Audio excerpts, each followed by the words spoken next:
Unggahan terakhir Kolonel Antonius Hermawan korban tewas ledakan bom di Garut, bahas kematian.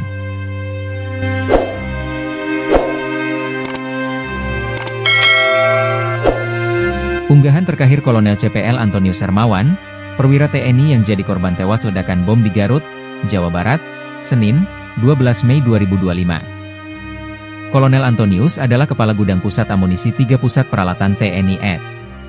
Kolonel CPL Antonius Hermawan rupanya sempat memposting soal kematian di akun Instagramnya. Postingan itu seolah jadi pertanda kalau Kolonel CPL Antonius Hermawan akan pergi selamanya. Kolonel CPL Antonius Hermawan jadi korban dalam insiden pemusnahan amunisi kedaluarsa di Garut, Jawa Barat, Senin, 12 Mei 2025. Dalam insiden meledaknya amunisi itu, Kolonel CPL Antonius Hermawan jadi satu dari 13 korban meninggal dunia. Ada 4 anggota TNI termasuk Antonius yang meninggal dunia akibat ledakan. Sementara 9 korban lainnya merupakan warga sipil. Kejadian itu berawal saat anggota TNI AD melakukan pemusnahan amunisi kedaluarsa di Desa Sagara, Kecamatan Cibalong, Kabupaten Garut, Jawa Barat.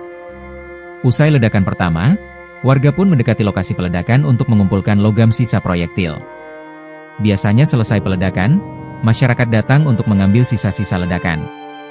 Bekas granat, bekas mortir, biasanya masyarakat mengambil logam tersebut, kata Kapuspen TNI Maijen Kristome Sianturi, dikutip dari Kompas TV, Senin.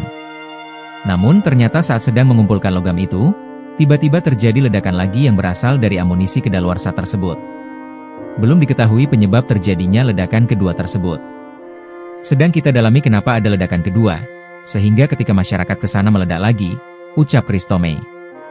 Menurut dia, lokasi peledakan dilakukan di tempat yang biasa dipakai untuk memusnahkan amunisi kedaluarsa. Lahan milik BKSDA yang sudah rutin dilakukan pemusnahan, kata dia. Ia juga mengatakan kalau masyarakat sudah biasa mendekat saat peledakan selesai dilakukan. Itu sudah kebiasaan masyarakat, jika sudah meledak dan aman mereka akan mendekat. Itu yang kita akan dalami, katanya. Mayor CPL Anda Rohanda, Kopda Edi Priambodo, dan Pratu Aprio Hermawan. Antonius diketahui baru 1 tahun menduduki posisi sebagai Kepala Gudang Pusat Amunisi 3 Pusat Peralatan TNI AD. Ia merupakan lulusan Akademi Militer 1997. Antonius Hermawan sebelumnya pernah menjabat sebagai Pangdam 14 Patimura pada tahun 2022. Ia juga pernah menduduki posisi sebagai Kasubag Pampersmat Bagpam Rom Sekjen. Antonius meninggalkan istri bernama Ira dan 1 anak laki-laki bernama Samuel.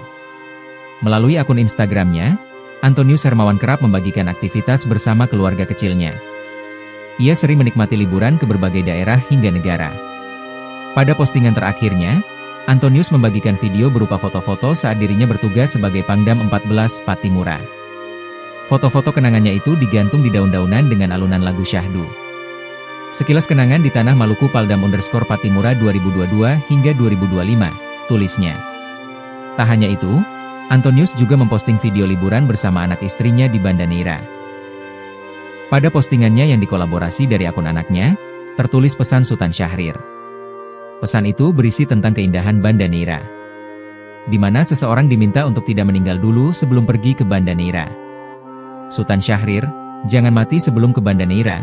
Tulisnya. Postingan itu diunggah pada 21 Maret 2025. Antonius Hermawan pun meninggal dunia setelah pergi ke Banda Neira. Awalnya, pemusnahan bom berjalan lancar. Namun, begitu bom dimusnahkan, sejumlah warga dilaporkan langsung mendekati lokasi. Mereka mendekat untuk mengumpulkan selongsong bom. Selongsong bahan peledak itu memang bernilai jual tinggi karena terbuat dari besi dan kuningan. Namun, para korban tak menyadari jika ada bom atau peledak yang belum meledak sepenuhnya. Akhirnya, 13 orang menjadi korban dan setidaknya 7 orang diantaranya tewas. Dari informasi yang dihimpun tribunjabar.id saat ini sejumlah korban sudah dilarikan ke Rumah Sakit Umum Daerah, RSUD, Pameung Pauk. Hal tersebut juga dikatakan oleh Dedi Duha keluarga dari salah satu korban. Ia menyebut saat ini saudaranya sudah berada di RSUD.